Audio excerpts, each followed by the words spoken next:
প্রিয় চতুর্থ শ্রেণীর শিক্ষার্থীরা, তোমাদের প্রথম পর্যায়ক্রমিক মূল্যায়ন বা ফার্স্ট ইউনিট টেস্টে স্বাস্থ্য ও শারীরশিক্ষা বিষয়ে কত নম্বরের মধ্যে এবছর পরীক্ষা হবে এবং কী ধরনের প্রশ্নপত্র আসতে পারে সেটা আমি উত্তরসহ এই ভিডিওতে আলোচনা করব।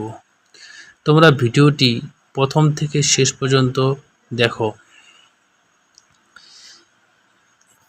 এবছর তোমাদের 10 নম্বরের মধ্যে স্বাস্থ্য ও শারীরশিক্ষা বিষয়ে পরীক্ষা হবে।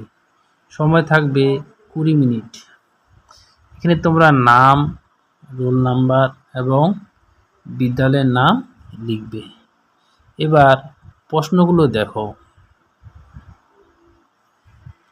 1 নম্বরে রয়েছে নিচের শূন্যস্থানগুলি পূরণ করো। ক নম্বরে দেখো, চোখ থেকে অন্তত ফুট দূরে বই রেখে পড়াশোনা করা উচিত। তার সঠিক উত্তর হবে 1 ফিট। চোখ থেকে অন্তত 1 ফিট দূরে বই রেখে পড়াশোনা করা উচিত।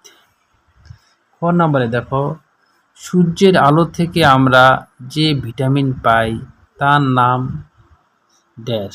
তাই সূর্যের আলো থেকে আমরা যে ভিটামিন পাই তার নাম হচ্ছে ভিটামিন ডি।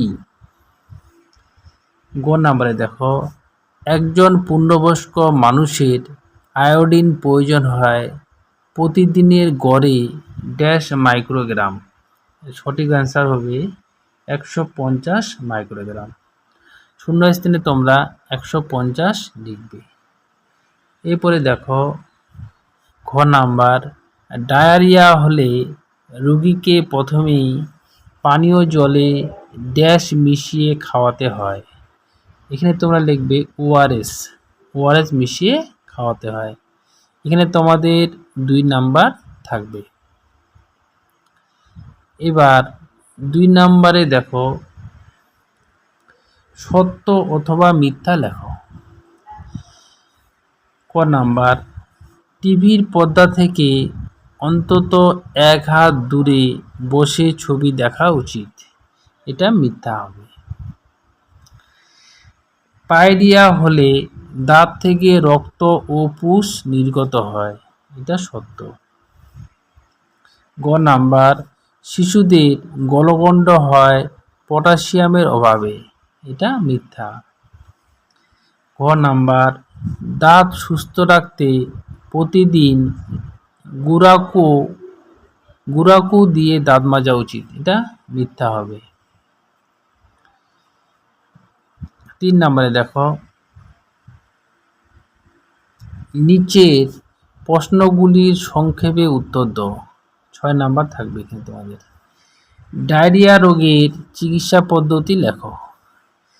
ডায়রিয়া রোগের চিকিৎসা পদ্ধতি দেখো। 1 নম্বরে, রোগীকে প্রথমে ঠান্ডা পানীয় জলে ওআরএস মিশিয়ে খাওয়াতে হবে। 2 নম্বরে, জল ফুটিয়ে খেতে হবে। 3 নাম্বার, পরিষ্কার পরিচ্ছন্ন থাকতে হবে। তাহলে ক নাম্বার হয়ে গেল। খ নাম্বারে দেখো, আয়োডিনের অভাবে শিশুদের কি কি ক্ষতি হয়। তাই আয়োডিনের অভাবে বুদ্ধির বিকাশ কম হয় 1 নাম্বার। 2 নাম্বার দেখো, ঝিমিয়ে থাকা, পড়াশোনায় পিছিয়ে পড়া, কথা বলার অক্ষমতা, কানে শোনার সমস্যা, শিশুদের গলগণ্ড ইত্যাদি ক্ষতিগুলো হয়। গ নাম্বারে দেখো, ত্বকের যত্ন কিভাবে নেওয়া উচিত। 1 নম্বরে দেখো, হালকা উষ্ণ জলে সাবান দিয়ে স্নান করতে হবে। 1 নাম্বার। 2 নাম্বার, অন্যের ব্যবহার করা পোশাক, গামছা ব্যবহার করা উচিত নয়। 3 নাম্বারে দেখো, পুষ্টিকর ও সুষম খাদ্য গ্রহণ করা দরকার। তাহলে তোমাদের স্বাস্থ্য ও শারীরশিক্ষা বিষয়ে কী ধরনের প্রশ্নপত্র আসতে পারে সেটা আমি উত্তর সহ আলোচনা করলাম।